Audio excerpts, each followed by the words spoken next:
अयोध्येमध्ये प्रभू श्रीराम 500 वर्षांच्या प्रदीर्घ प्रतीक्षेनंतर आपल्या भव्य मंदिरामध्ये विराजमान झाले। संपूर्ण जगानं डोळे भरून तो सोहळा पाहिला। गरिबांनी आपल्या घामाची कमाई, श्रीमंतांनी आपल्या सोन्या चांदीचे भांडार श्रीरामाच्या चरणी अर्पण केले। पण याच श्रद्धेच्या आडून, याच आस्थेचा गैरफायदा घेऊन मंदिराच्या पैशाची, सोन्याची आणि जमिनीची लूट सुरू आहे। ज्या राम मंदिरासाठी लोकांनी सर्वस्व अर्पण केलेलं होतं, त्याच मंदिराच्या गाभाऱ्यातून, देणगीच्या खोलीतून आणि जमीन खरेदीतून कोट्यवधी रुपयांचा घोटाळा झालेला आहे। लोकांनी दान केलेला पैसा लुटलेला आहे मंदिर ट्रस्टनं। विशेष तपास पथक म्हणजे SITनं तयार केलेला 150 पानांचा प्राथमिक अहवाल आलाय आणि हा अहवाल आता उत्तर प्रदेशचे मुख्यमंत्री योगी आदित्यनाथ यांच्या टेबलवरती ठेवण्यात आलेला आहे। या 150 पानांच्या रिपोर्टमध्ये नेमकं काय ते जर तुम्ही ऐकलं तर तुमच्या पायाखालची जमीन सरकणार आहे।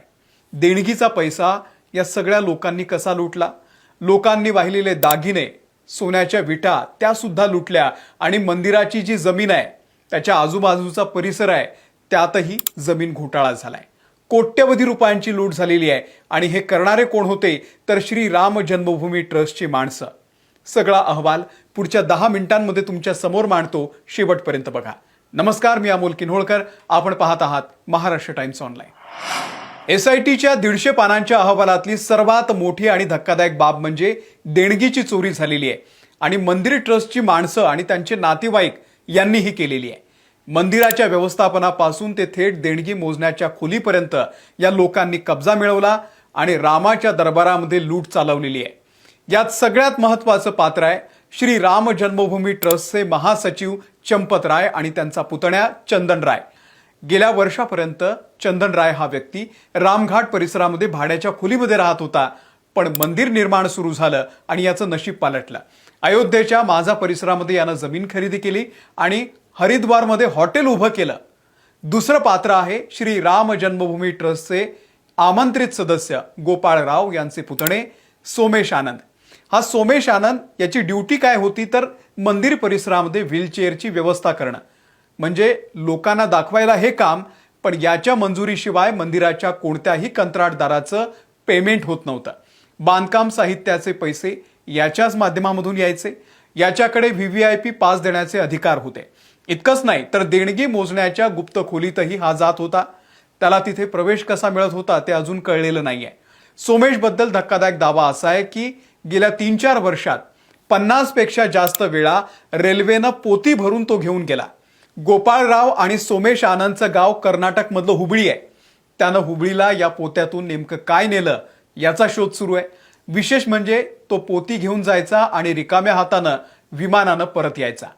तिसरं पात्र आहे मनीष यादव। हा मनीष यादव चंपत राय यांच्या जवळचा व्यक्ती रामशंकर यादव म्हणजेच टिन्नू यादवचा पुतण्या आहे। मनीषची ड्युटी ही देणगीच्या खोलीमध्ये पैसे मोजण्याची होती। धक्कादायक बाब म्हणजे SITनं टिन्नू यादवच्या घरातून तब्बल 36 लाख रुपये रोख जप्त केलेले आहेत। मनीष यादवला मंदिर परिसरातून बाहेर जाण्यासही सध्या बंदी घातलेली आहे। यानंतर 2 पात्र आहेत ट्रस्टचे सदस्य डॉक्टर अनिल मिश्रा यांचे नातेवाईक अनुकल्प आणि लवकुश मिश्रा। अनिल मिश्रा यांच्या सांगण्यावरून हे दोघेही देणगीचे पैसे मोजण्याच्या कामामध्ये घुसले होते। यांनीही देणगीच्या पैशावरती हात मारला।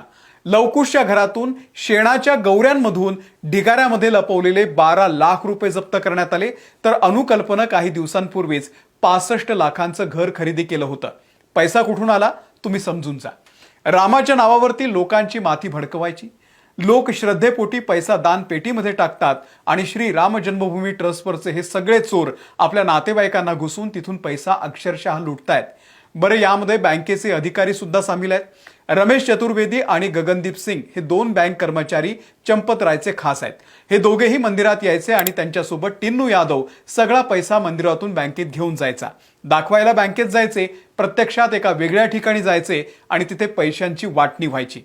म्हणजेच लोकांनी कष्टाने कमावलेला, देवाच्या श्रद्धेपोटी वाहिलेला पैसा या ट्रस्टमधल्या लोकांच्या थेट घरात जात होता। हा तर झाला रोख पैशाचा घोटाळा। हा तर ट्रेलर आहे, पिक्चर अजून बाकी आहे। ऐका पुढे काय काय झालं। SITच्या 150 पानांच्या अहवालामध्ये जानेवारी-फेब्रुवारी 2025 या काळामध्ये जो कुंभमेळा झाला त्या काळात मंदिरात मोठा घोटाळा झालाय। लोक प्रयागराजला यायचे, कुंभमेळ्यामध्ये स्नान करायचे आणि मग श्रीरामाच्या दर्शनासाठी अयोध्येला जायचे। याच काळामध्ये दररोज 10 लाख भाविक रामललांचं दर्शन घेत होते। मंदिरातल्या दानपेट्या नोटांनी आणि सोन्या चांदीनं काठोकाठ भरायच्या। जेव्हा गर्दी वाढली, देणगीचा ओघ वाढला, तेव्हाच या टोळीनं सर्वाधिक फायदा घेतला असा संशय एसआयटीला आहे। एसआयटीच्या तपासामध्ये समोर आलेला आहे की भाविकांनी प्रभू श्रीरामाला अर्पण केलेलं सोनं, चांदी, हिरे, मौल्यवान रत्न आणि अष्टधातूच्या विटा यांचं डॉक्युमेंटेशन आणि त्यांची जे हिशेब आहे त्यामध्ये मोठी गडबड आहे। जेव्हा तपास अधिकाऱ्यांनी ट्रस्टच्या बड्या पदाधिकाऱ्यांना विचारलं की सांगा सोन्या चांदीचा साठा नेमका कुठे आहे, त्याची नोंद कुठे आहे, याचा हिशेब दाखवा, तेव्हा या सगळ्या अधिकाऱ्यांची पदाधिकाऱ्यांची बोलती बंद झाली। यातला कोणीही समाधानकारक उत्तर देऊ शकलेला नाहीये। विचार करा, अत्यंत मौल्यवान धातूच्या सोनं चांदीच्या विटा, दागिने याचा हिशेब मंदिर ट्रस्टकडे नाहीये। वा वा, मंदिराच्या या सगळ्या ट्रस्टच्या लोकांसाठी आपण टाळ्या वाजवल्या पाहिजे। हा घोटाळा इथेच थांबत नाही। राम मंदिराच्या जमिनीतही घोटाळा झालाय। तिथल्या लोकांना देवाच्या नावावरती व्यवहार करायला लावले आणि 40% कमिशन खाल्लं या लोकांनी।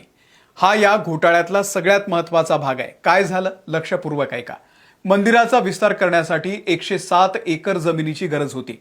ट्रस्टने गेल्या 5 वर्षात मंदिराच्या ठिकाणापासून 500 मीटर ते 3 किलोमीटरच्या परिघातील जमिनी खरेदी केल्या। पण कशा? सरकारी दरापेक्षा तब्बल 17 पट अधिक किंमत मोजून, आणि यासाठी 40% कमिशन खाल्लंय।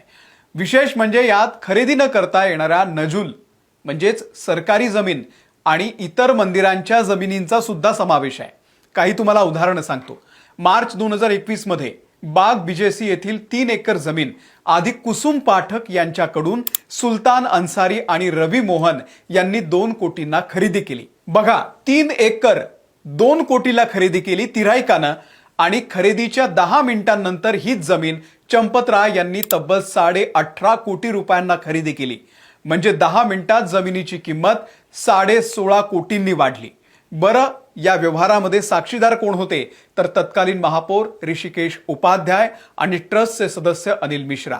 दुसरं उदाहरण बघा, एप्रिल 2024 मध्ये कोट रामचंद्र गावामध्ये 2 कोटी 92 लाख रुपये किमतीची सरकारी जमीन, ज्याला नजूल जमीन म्हणतात, ती खरेदी झाली 23 कोटी 61 लाख रुपयांना। नोव्हेंबर 2025 मध्ये तन्वी बन्सल यांच्याकडून 1 कोटी 73 लाख रुपये किमतीची जमीन 29 कोटी 67 लाख रुपयांना खरेदी केली। आलोक बन्सल यांच्याकडून 9 कोटींची जमीन 55 कोटी रुपयांना खरेदी करण्यात आली। हैबतपूर गावामध्ये गुरदे यांच्याकडून निवासी जमीन 9 कोटी 9 लाख रुपयांना खरेदी केली, ज्याची किंमत 2 कोटी 96 लाख रुपये होती। याच गावामध्ये राम आधार यांच्याकडून 7 कोटी 62 लाख रुपयांची जमीन खरेदी केली, ज्याची किंमत खरं तर 2.5 कोटी रुपये होती।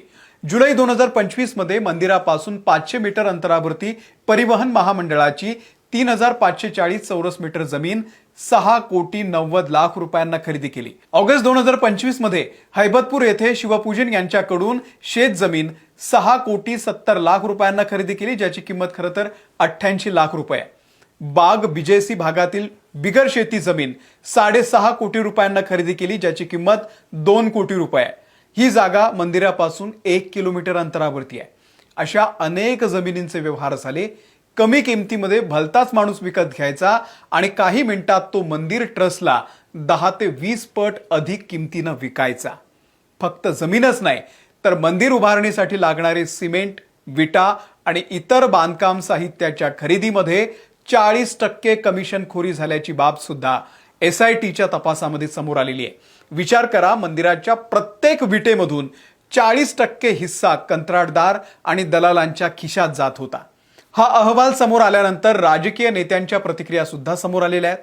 समाजवादी पक्षाचे अध्यक्ष अखिलेश यादव यांनी ट्विट करून एसआयटीनं हे सुनिश्चित करावं की हा तपास अहवाल जो आहे तो चोरीला जाणार नाही।